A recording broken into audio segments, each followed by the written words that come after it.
Welcome to my channel. This is Wayne X TV.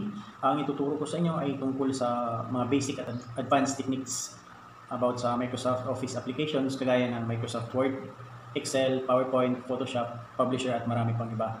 Okay, so ang una nating topic ngayon guys ay kung paano ang gumawa ng folder at kung paano mag-save ng file or documents. Kasi yun ang pinaka-basic. Okay, so bago tayo magsimula, kung bago ka pa lang sa channel ko, so please click, like, and subscribe para maging updated kayo sa mga bagong videos ko. Okay, so tara, simulan na natin. Punta tayo dito sa Microsoft Word 2010.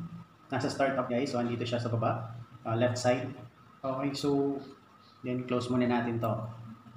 Okay, so ang pinakauna ay tuturuan ko muna kayo paano mag-save. So nandito yan sa file. Then, meron tayo ditong save and save as. Pero bago natin magawa yan, para madali natin hanapin yung folder natin, kinakailangan muna natin gumawa ng sariling folder natin. Okay? So, minimize muna natin. Then, paano nga ba ang gumawa ng folder? So, gawin natin, right-click. Okay, naglo-loading pa siya. Wait lang. Then, click natin dito, hanapin natin yung new. Alright, so yan na. Then, click folder. Okay, tapos, lagyan natin ang pangalan natin para hindi mawala. Okay, so for example, then enter lang natin. Okay, so yan na, meron na tayong folder. Okay, so tabi muna natin. Then balik tayo dito sa Microsoft Word. Okay, then balik tayo, click natin home.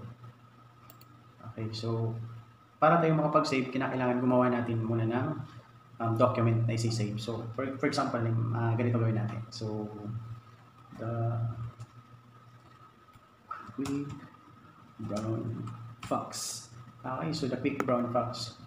Okay, so una guys, tuturo ko sa inyo kung paano mag-highlight. So ang pag-highlight guys, so we start from the left, click natin, then click natin yung mouse, click and drag to the right side. Okay, so itong blue na to, itong tinatawag nating highlight.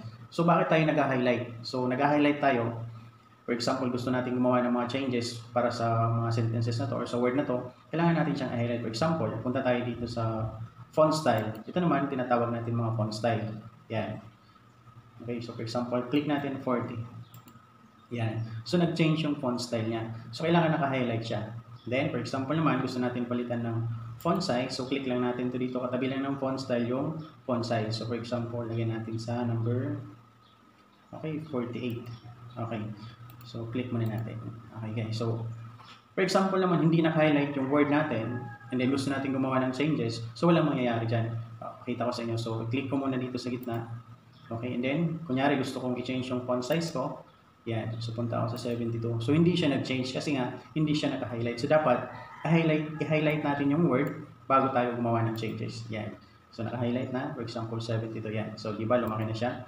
Kung gusto naman natin, okay, highlight natin lahat. Then, kung gusto naman natin palitan ng font style, so yan, meron tayong mga pagpipilian dito.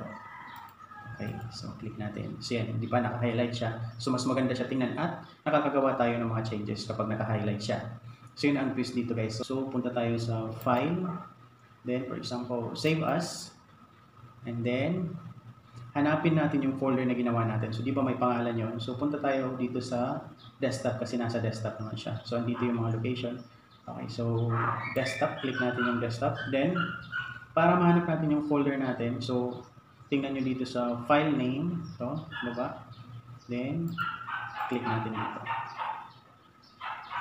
Okay, backspace lang natin. Then, hanapin natin yung folder natin. Yan.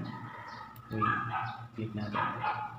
Okay, so para double check natin, scroll down natin. So, ito naman dito sa mga file name, naka-alphabetically arranged to. So, madali siyang hanapin. So, ito na.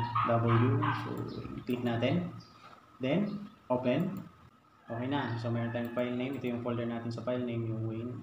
And then, save as type Word document. So, may mga options tayo dito. So, para madali natin ma-open at mabasa ng computer natin.